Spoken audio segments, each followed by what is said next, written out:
All right. So there's been quite a major uptick in AI related news lately, particularly if you're nose to the grindstone and terminally online like some of us. And so this question kind of percolated up where people are like, hey, do you still believe in longevity escape velocity by 2030? And if so, why? Why not? What's changed? And basically, nothing has changed. But the news is actually getting more exciting. So let's dive right in. Before we really get into the meat and potatoes of what's actually going on and how I think it's actually going to play out, I did want to define some key terminology. So number one is lifespan. So lifespan is the maximum time an organism can actually live.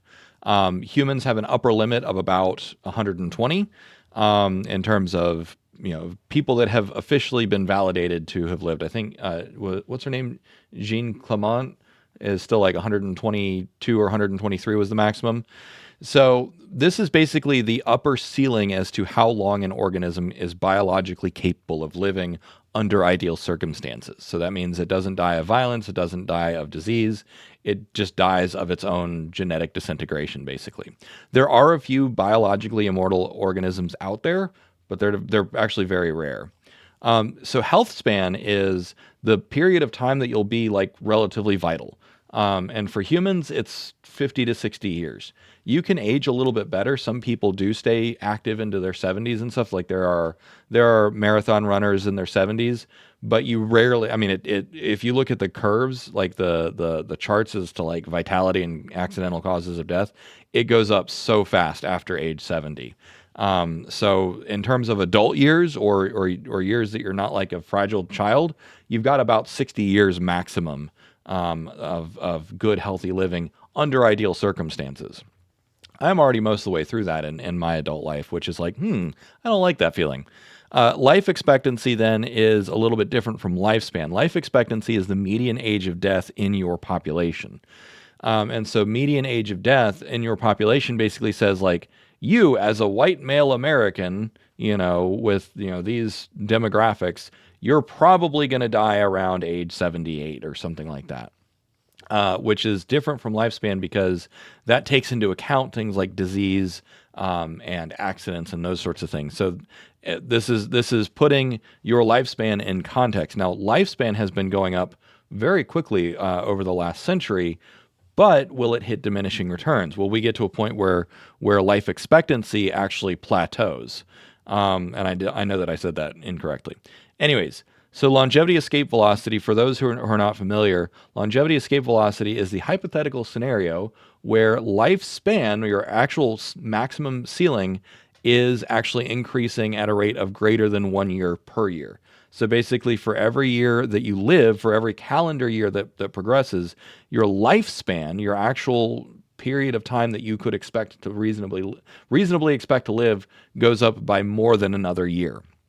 Now, life expectancy should also go up because if your life expectancy doesn't go up due to other reasons, it doesn't really matter. So you really want life expectancy and lifespan to go up. And then, of course, you also want your health span to go up as well. You don't want to just keep aging forever. That's probably not going to be the way that it works out. But anyways, so to put it into the most simple terms, hey, puppy dogs. Sorry if you hear the dogs in the background. The most simple clinical term is indefinite lifespan. This is what we are trying to achieve. So it's not biological immortality. Immortality means that you're incapable of dying. Indefinite lifespan basically means you will not die of natural causes. You could still die of disease. You could still die of accidents or murder or whatever. Like if if the sun expands and roasts Earth, like you'll still die, but you're not going to die of your own like endogenous causes. Okay, now that we've set the terminology, let's move on. So here are the primary reasons why I think that longevity escape velocity by 2030 is not just reasonable, but like pretty much the default expectation. So number one, animal models. So there are plenty of there's like flies and ringworms and other animals that we have made live up to 3 times longer than their normal lifespan. So we have actually demonstrated that we can increase the longevity of other organisms. We have started doing it in mouse models as well, which is 30 to 50% longevity has been achieved in mice, which mice are complex mammals rather than, fruit flies or roundworms. And so we're getting very close to like, okay, we actually understand some of the genetic pathways and some of the metabolic pathways that are responsible for aging. Is that an indefinite lifespan? No, we haven't achieved indefinite lifespan for any organisms yet. But remember, we don't need to get indefinite lifespan first. All we need to do is increase our longevity by 1 year per year, and that'll give us time until we can figure out how to achieve indefinite lifespan. So that's perpetual rejuvenation is another way you could think about indefinite lifespan, where it's like, hey, I'm just going to stay young forever. Next is quantum computing. So quantum computing, between America, China, multiple companies, all the investment dollars, quantum computing is really on the rise very, very quickly, which is going to be huge in terms of the ability to advance material science, but also simulate large, like highly complex, like multivariate problems. That's one of the things that quantum computing hypothetically will really excel at. And guess what? One of those problems is genetics and the metabolome and the proteome. So the metabolome is like basically the entire network of your metabolism, which there's something like 400,000 interactions last I checked. Granted, that was more than 10 years ago, the last time I looked up the metabolome. Proteome is also huge. That's the map of every protein that your body makes and uses, plus all the different deformations and flaws in those proteins, because they can take different shapes. Anyways, quantum computing is going to have many, many knock-on effects in terms of what it allows us to be able to do. Now, many of you more discerning watchers will say, yeah, but do we actually even have any quantum deployed computers yet? Quantum computing is being deployed commercially in a few places, but to your point, it's not fully there yet. Just in the same way that we do have longevity therapies that work on mice, we don't really have them that work on humans. Next is AI in general. So the AI will help in two primary ways, two overarching categories. So there's general purpose AI, which is like ChatGPT, which is why I call ChatGPT AGI. It's artificial, it's a general purpose, and it's intelligent. It's AGI. Moving on. But then there's also narrow AI. So that's going to be like AlphaFold, AlphaProteo, and those sorts of things, which are AI systems that can, say, do one task extremely well and extremely fast. That's basically just an intelligent tool, or a really powerful tool. It's not even necessarily intelligent in the fact that it's not really thinking. It's just calculating, hey, you want a protein that does X, Y, and Z. Here's the protein that does X, Y, and Z. Go have fun, right? It does one task. It does it well.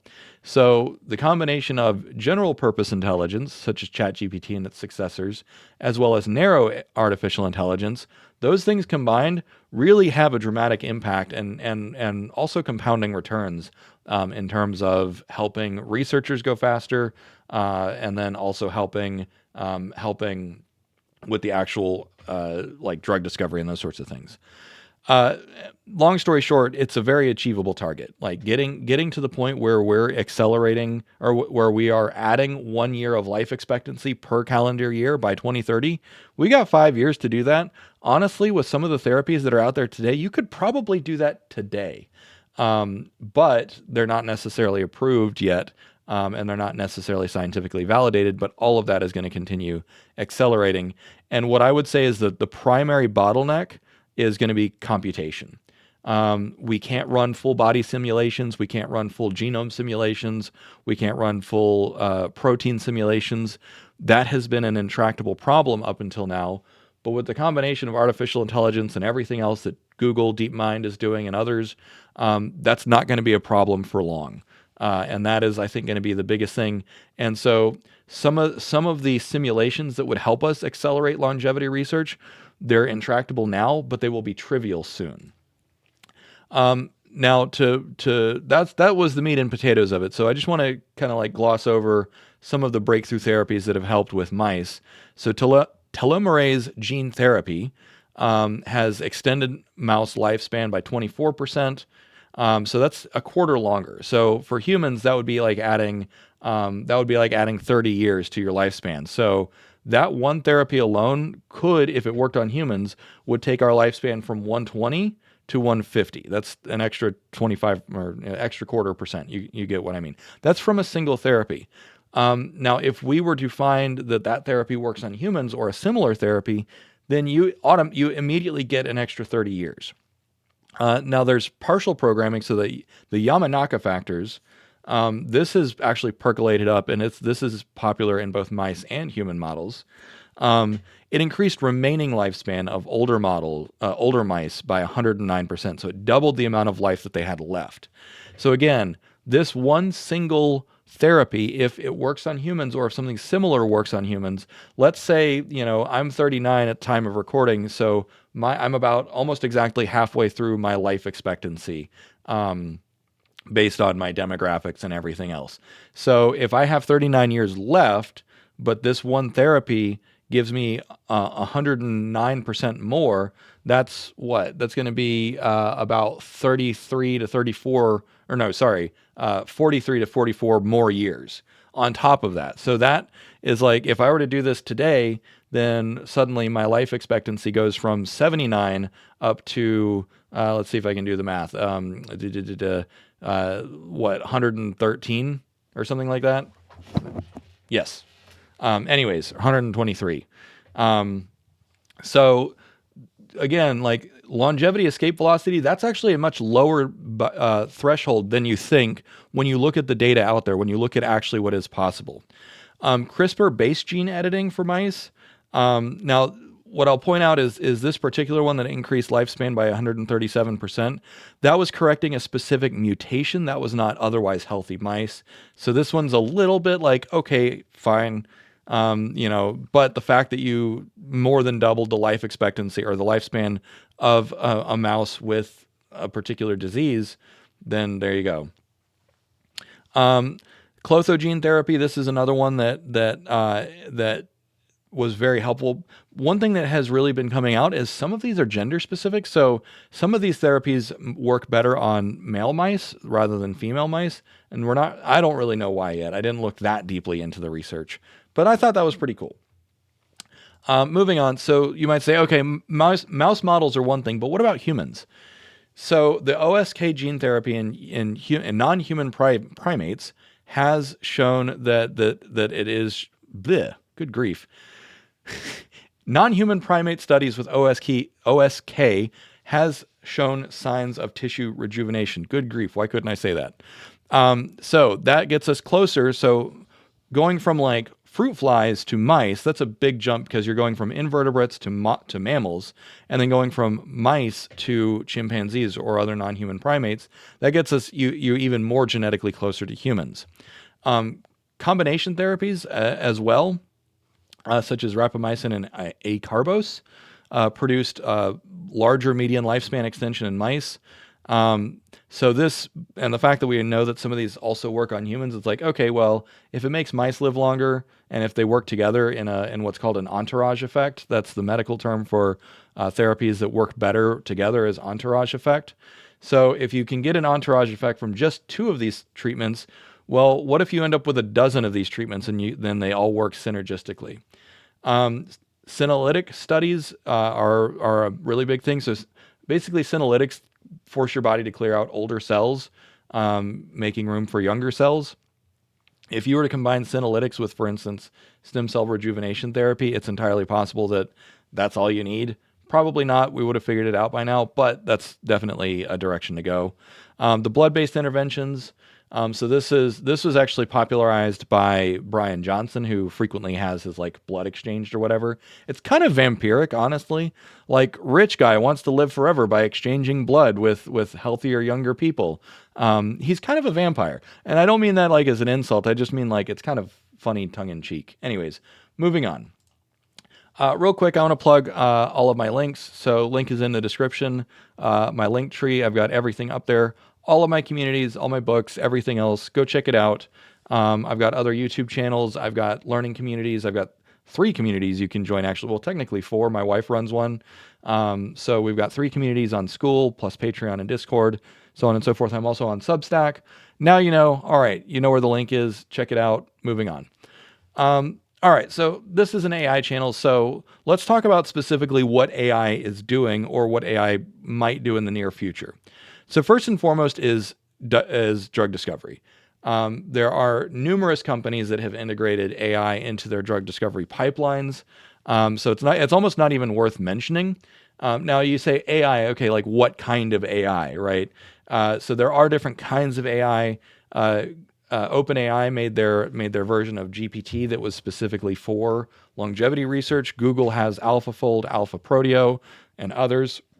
OpenAI's Deep Research is a general purpose research tool that helps with all research, including genetic or longevity and health research.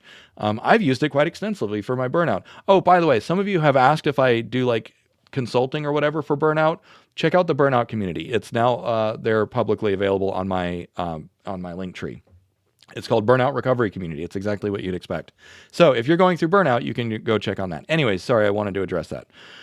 Moving on, there's other platforms. So drug discovery is like, let's find a substance that has a specific intervention that changes something about your biology to, cure disease or pathology, right? Okay, so drug discovery, that's a pretty basic, straightforward one.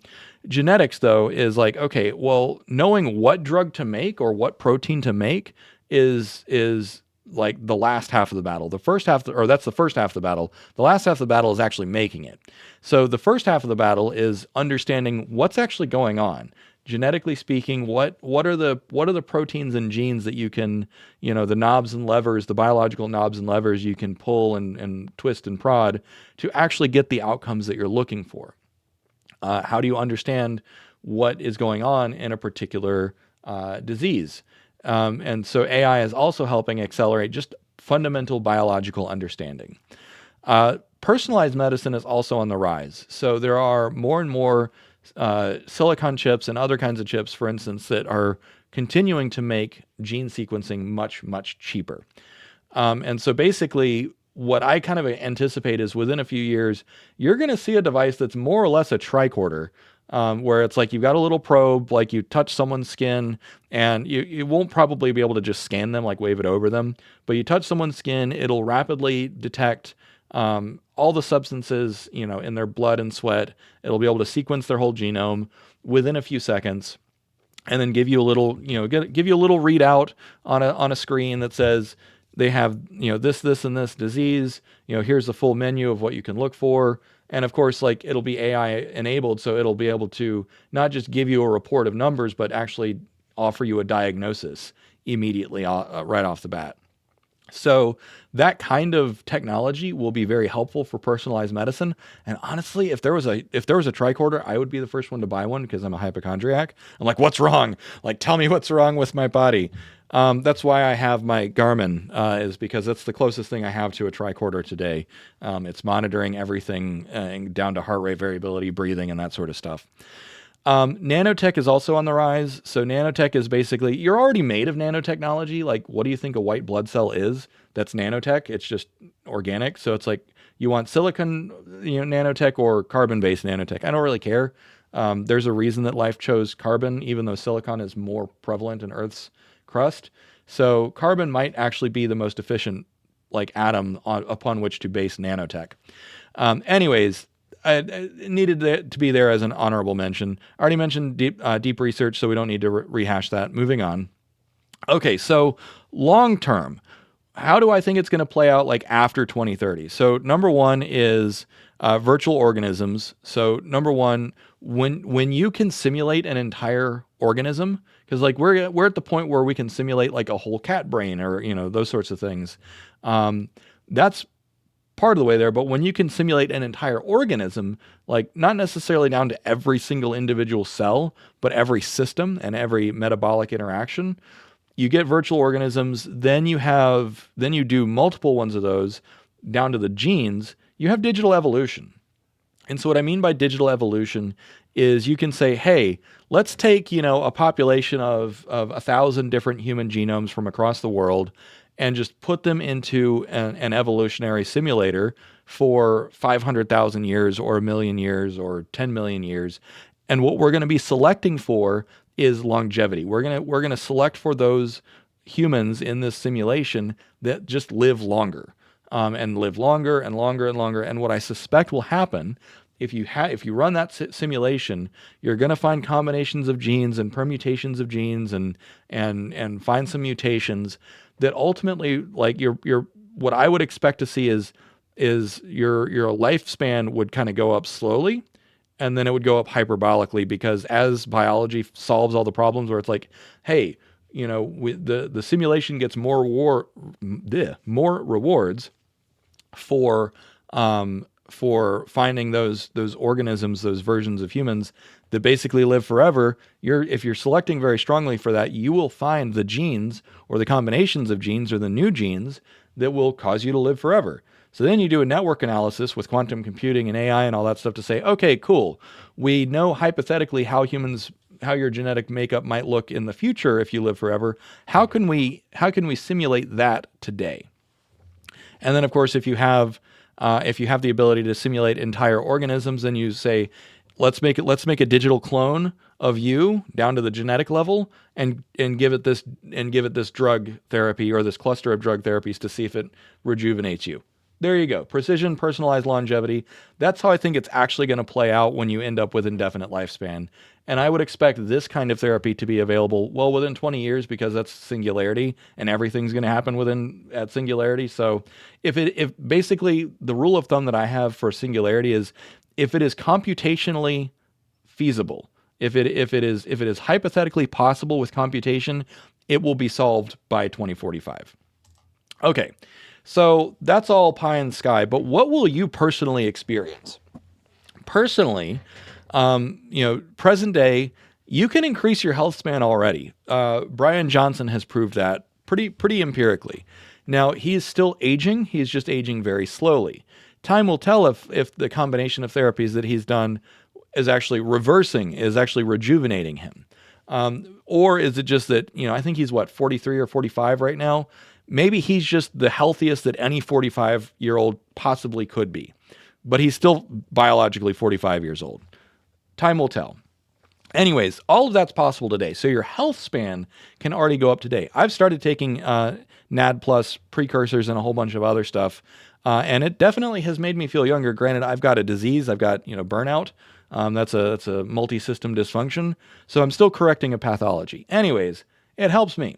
But increasing your health span and reducing premature death chances by supporting cellular function and curing diseases and those sorts of things, that's all possible today. You don't even need AI for that. You can use AI to help find those treatments and figure out which ones are best.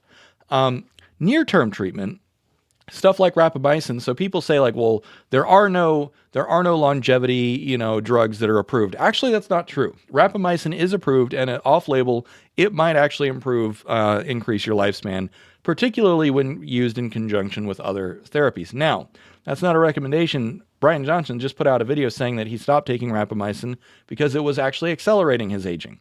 So who knows? Maybe there's another version of rapamycin, or maybe there's a way that you can, another entourage effect where you can compensate for the downsides. Who knows? Or in some of these cases, some of these therapies should be used intermittently, like you do it for 1 month out of a year in order to dial back the age. Anyways, all of these things are possible because there are many, many compounds, there are many substances already that show promise. It's just a matter of what's the best way to clinically use these substances. And then, of course, we're going to start generating more. Next up is disease elimination. So this is where, following the health sphere online, particularly tools like OpenAI's Deep Research have dramatically improved or increased people's excitement about saying yes, just the complexity of disease research, this accelerates that dramatically. And we're not talking about it makes it 20% faster. We're talking it makes it 2,000% faster. Just by virtue of the fact that, one, the AI is already trained on all the scientific data out there. So it already knows a lot of it, but then with deep research, it can go find the latest and greatest even more and use in-context learning to propose novel solutions.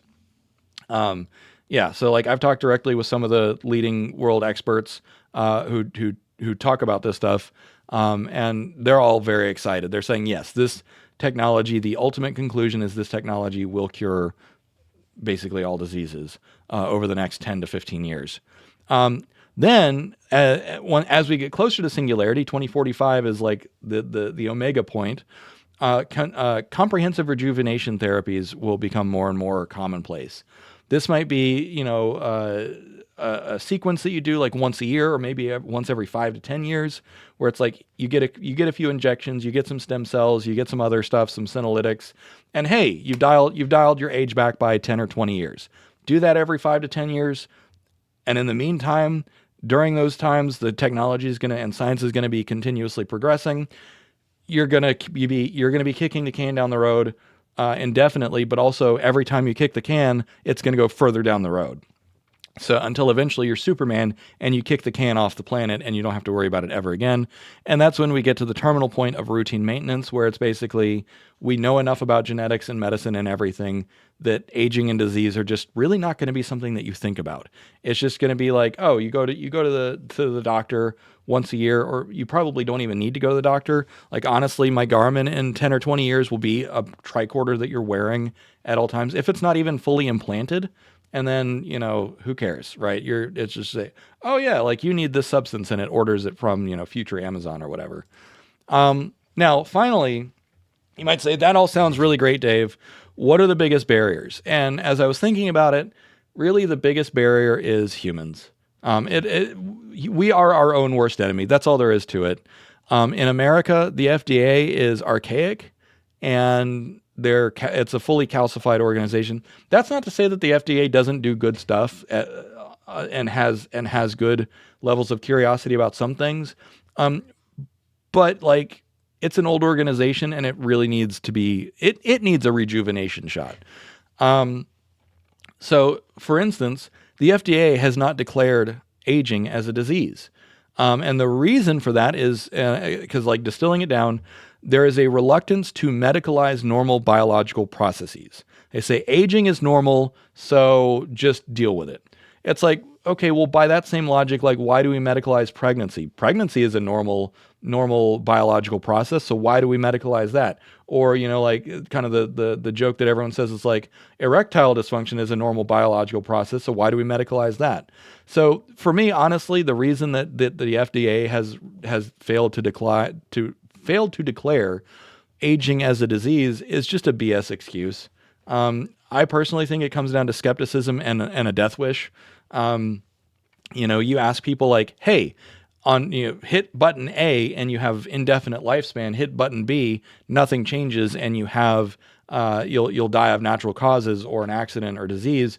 People will still hit button B. I don't get it. I don't understand why, given the option, people will just not say, hey, let's cure all disease and cure all aging.